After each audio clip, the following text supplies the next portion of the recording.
So, Tim from Fair Play Now, and I'm with Dan Astin-Gregory, and I remember you from your, pandemic podcast. Yes. I saw you in my darkest days of late 2020, early 2021, and I think you were then kicked off of YouTube, were you not? That's right. Yeah.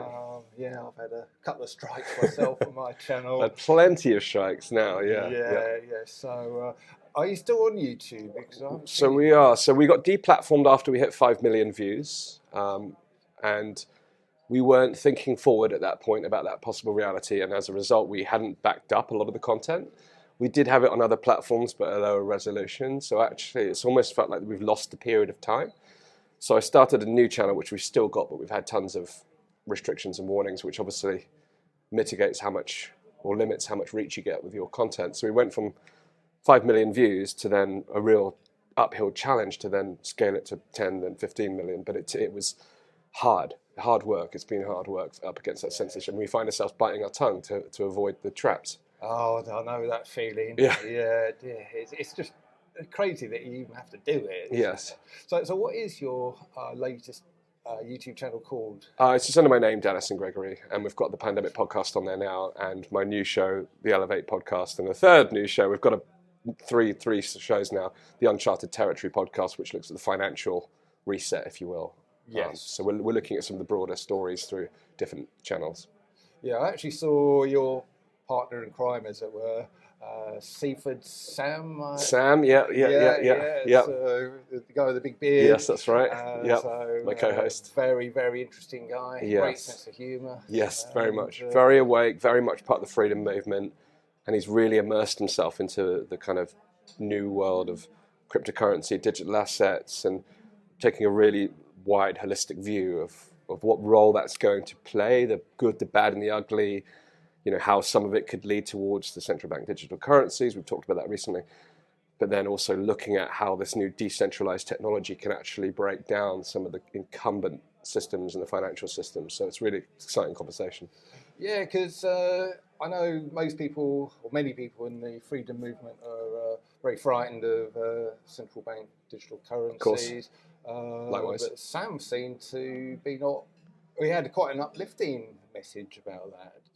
So obviously I've come to know Sam's particular viewpoints on it, but I think we speak about it quite broadly in that there is a particular challenge. So when we're at the height of COVID, as we know, we saw the public health experts on the screen presenting predictions and projections of these worst case scenarios of COVID that were never likely to happen. But as a result, everyone lived as though those worst case scenarios were going to happen. Now, the challenge is we're potentially at risk of doing that ourselves with other things, whether it's central bank digital currencies or online privacy. Not to say there aren't very real threats there, but it's very easy to get into the dark side of our imagination and put ourselves into what those worst case scenarios could look like. And I think it is important to entertain those potential realities. That is sensible. But we also then have to come back and see things as they are and not worse than they are, so that we can start to say, okay, well, that is a potential reality, but how likely is that? Otherwise, we fall into the same trap of saying this thing's going to kill us all and we're going to need to do all these things. So I think it's important to have a practical assessment of what the risks are, but also look at what the more likely scenarios are, so that we don't get caught in fear and start to actually manifest the things we're trying to avoid. Yeah, that really resonates with me, because I suppose my motto really is be aware of a threat, but don't worry about it, or be prepared for it. Maybe, but don't worry about it until you get to the stage where you do need to worry about it. Yes, and that's how I operate. Really. It's kind of the old adage: you prepare for the worst, but expect the best. Yeah, that's it. Because if we're not going to expect the best, then we live our lives constantly looking for the worst case scenario. And there's a really great story of someone who is learning how to race cars, 200 miles an hour, and there's this track and there's S-bend and there's this huge concrete wall. And obviously if you're going 200 miles an hour on a bend, you hit that wall, you're very least going to get badly injured, potentially worse. And what the driving instructor said to the person who was learning was that you've got to stop looking at the wall. You've got to look around the bend. Your head has to turn where you want the car to go. And I used to motorcycle, and that was one of the first lessons that my instructor told me. Is like, you look around the bend. If you look off the bend, you're going to drive off the bend. Yeah. And the moral of the story is this: if we get what we focus on. So if we're focusing on the wall, we're focusing on the challenge. We're not looking around the bend to see a different reality. And I think this conference right now, the Better Way conference, a lot of it is, yes, still about looking in the rear view mirror to see where we've been, but actually now looking around the bend and saying, where do we go from here? And I think that's where we can reclaim our power, because we've ceded the power to the kind of central authorities. We talk about the influence kind of like the elites have and how much power and influence they have over our day-to-day lives. But at the same time, we've given up some of that power. So now it's really about taking responsibility and the risks and challenges that come with those responsibilities. Yeah. But the moment we do that, we reclaim our sovereign power, and that's where things can really change. Yeah, indeed. I think we've spent too many years, decades, more outsourcing pretty much everything. Yep. Everything from food production to our healthcare, education, etc.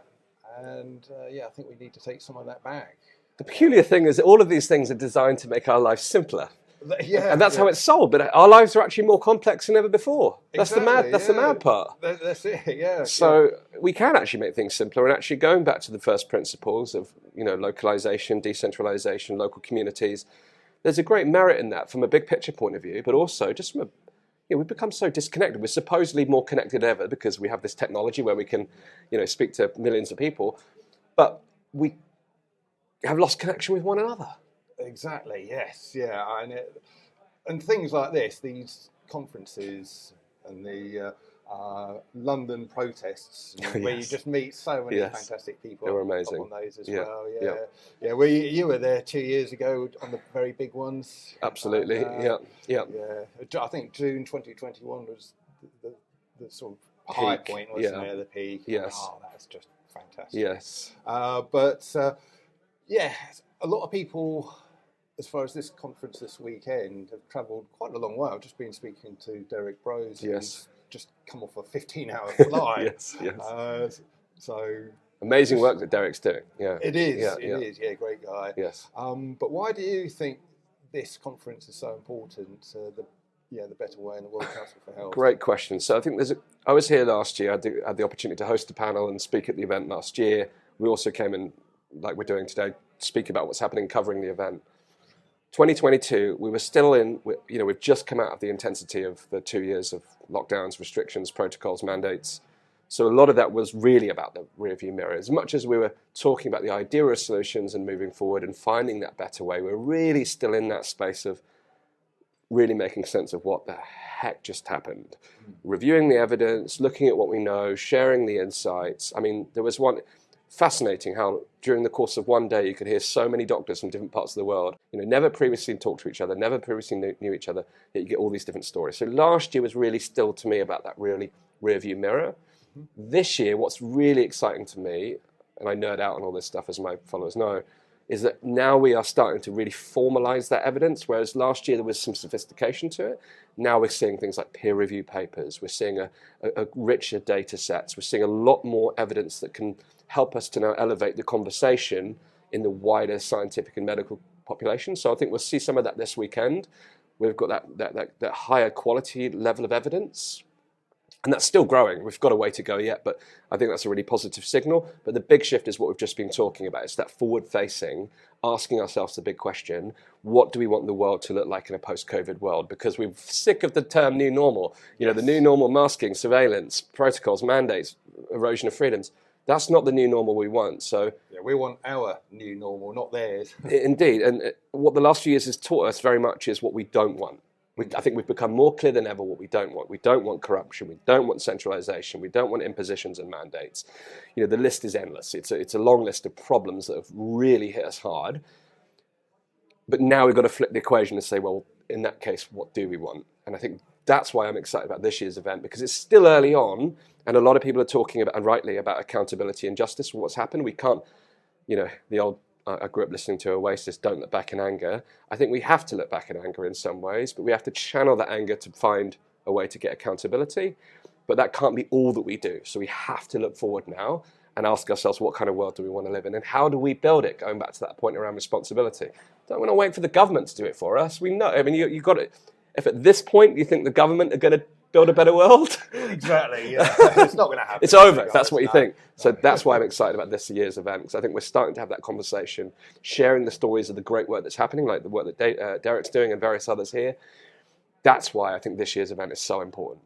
Indeed, yes. And I think it's all about solutions. We've spent 3 years looking at what the problems are. Yeah. We need to start coming up with solutions. And I think we're doing it. It's happening.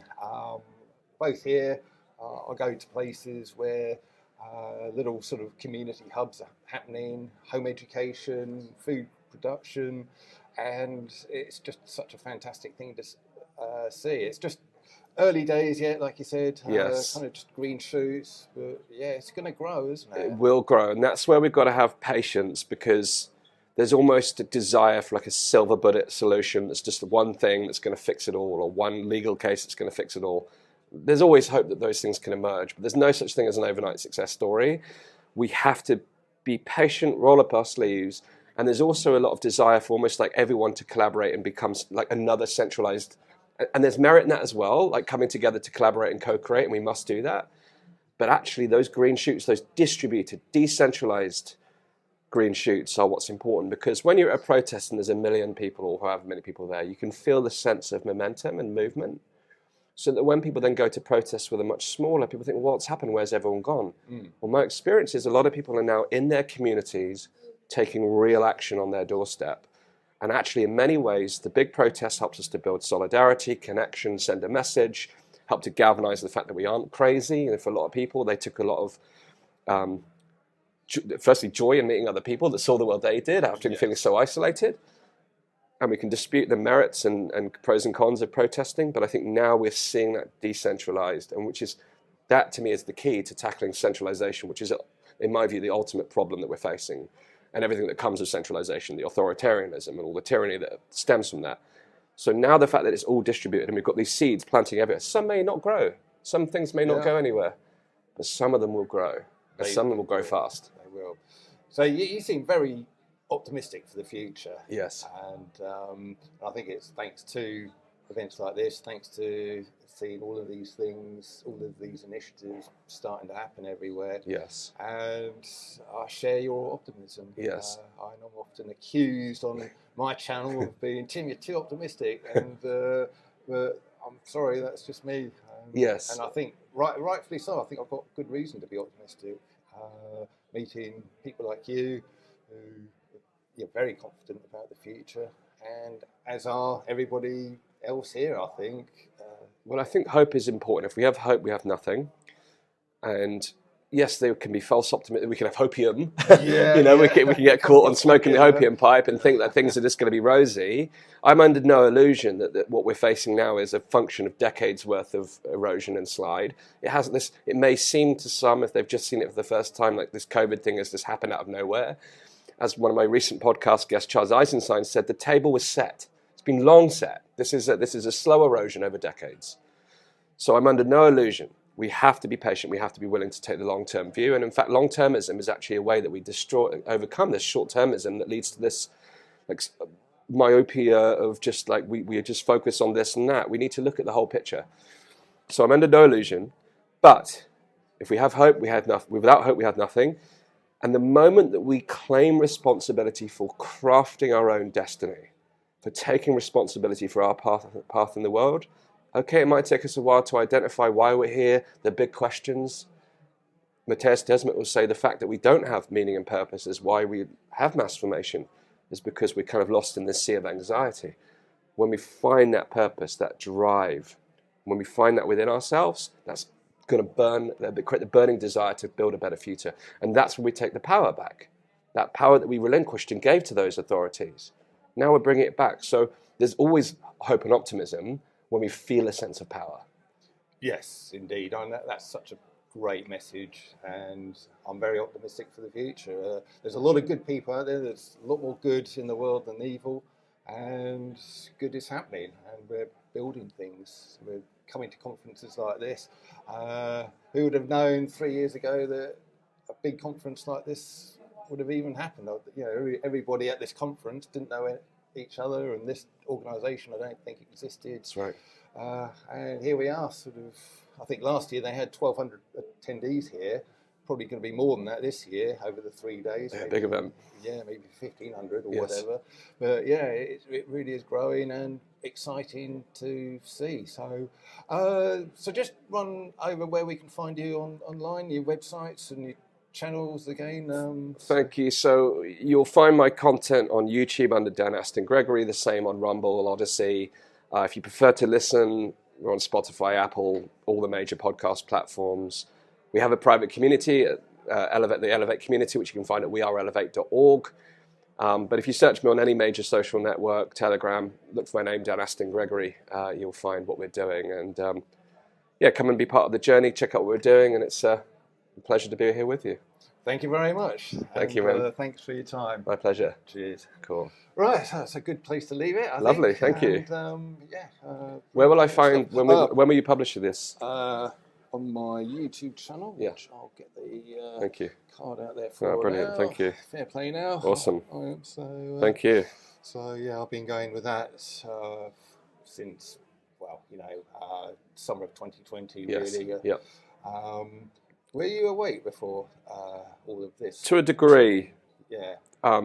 Interestingly, what's annoying and fascinating is I left my corporate career in 2012. I was in financial services. I worked in banking, retail, commercial banking. During the financial crash of 07, 08, I saw how the mechanisms of power worked firsthand. I was never in a scene. I was in mid-level management, never senior management. I didn't get to see like the people pushing the buttons. Right.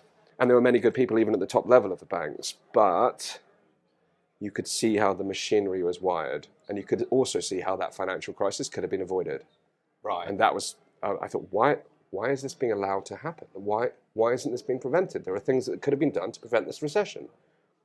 Why would we allow this to happen? Why wouldn't we literally stop it in its tracks? And at that point, I thought there's something not right. Yeah. I'd always, since a teenager, had a natural skepticism for authority. Yeah, me and you both. Yeah, but then COVID hit, and it didn't take long to really burst up the dam to burst and to really see the scale of this. Yeah, same here. And I always knew there's something wrong. I never felt comfortable with the system. I was kind of always trying to escape it in some ways, but I suppose I didn't truly fully awake until 2020. So, then, like you say, the dam burst, and it was like, wow. Yeah, and I know that a lot of people want other people to kind of see what we see, but it does come with a burdensome. It's a heavy load, actually. Once you have that, it destroys the kind of very fabric of our kind of existence in a way, because you lose trust in a lot of things. It's uncomfortable. Yeah. So I can understand why people don't even want to peer through the veil. And it's interesting when you ask that question of different people. They all have different timelines, and I think we have to respect that people have different timelines, and that people will come to their own. They're on their own path, their own journey, and none of us like to be influenced or persuaded. None of us like to be sold to, but exactly, we will buy. Yeah. So it's almost like we've got to create the conditions for people to make their own decisions, rather than try and say this is how it is, because then we're just as bad as anyone else. Yeah, very true. Yeah, and I wouldn't sort of. I know the It's hard. temptation's there to the passion. You really want to show, like it's right here. Can you see? Yeah. But you do you want this world of pain that we've got? Yeah. No. Exactly, yeah. That's another reason why I think events like this are important, because they're so uplifting, so vibrant. Oh, yeah. The energy is beautiful. Like, it's just beautiful. It's a loving, vibrant, and it might sound fluffy, but it's true. It is. It's an energy you want to be part of. Very, very much so. And actually, I've got you to thank for the stand in the park, because I had the very dark days in late 2020, well, most of 2020 and very early 21, when the third lockdown came in. But then I went on my first London march, the April 24th of 2021. Amazing. That'll be that date will live in my memory forever. Yep. And I just saw how many people were there and how many like-minded people were there. And then I saw one of your podcasts where you were interviewing the two founders of Stand in the Park. Yes. And I think you put that out on a Friday night. And I was literally down at my local park on the following Sunday morning. Amazing. And then, luckily my town had one, and Yes. it's yeah. Again, there was that support structure there. Amazing. And actually, off the back of that conversation, a lot of people watched that one. So many people shared messages that they went to their local stand in the park and there were no one there, but they stayed anyway. Yeah, And not did they just stay that day, they came back every week until other people came. yeah, And again, that to me is showing the courageous first leaders, because it takes, what Derek was talking about as well, the Freedom Cell Network, be willing to go first. yeah. It takes the greatest courage. Yeah, what I did on that Sunday is I just assumed the stand in the park would be in basically the biggest park in Crawley, so Yes. Which is my sort of nearest town really, or one of them. Yeah. And so I went to that park, and it was just me and my wife there. We were told to wear yellow, so all I had was high vis vest from when we'd been driving in France. Amazing. So we're kind of yellow vest protesters really. Wow. And standing there feeling like a pair of plonkers, because everybody was thinking, oh, who are those two, you know? And then and we went back about 3 or 4 weeks, and then all of a sudden a couple of people came, and then another few people turned up. Amazing. And then one of them said, oh, there's another group down in this other park in Crawley. So we then went, kind of merged two groups. Great idea. Yeah. And away we went. Amazing. It's been great. So I've got to thank you for introducing me to Stand in the Park. And, Yes. And my channel, I know I've introduced a lot of people Indeed. to it as well. So Yes. so that's kind of like a funnel, isn't it? Or Absolutely. opposite to a funnel, you know, where it's just exploded out. Well, on that point, the sun is shining. Yeah. Sunday, be there. Yeah. You know, they've dwindled down a little bit, but let's get them back in motion. Yes. Like now the sun's out, it's the most beautiful time of the year. Let's gather in the parks, stand for freedom, stand for what you care about. That was always the philosophy, which what I loved about it. They stand for nothing and everything at the same time. You know, stand in your truth, stand for the things that you care about. And that's where we can all find the power. And I think there's strength in numbers, and it's time now to open our arms and welcome other people to join us in the parks. You know, let's break down the barriers and start having some conversations that need to be had. Indeed, yeah, that's what it's all about, isn't it? Right. Awesome. Thanks very much again, my man. Yeah, thank you very much.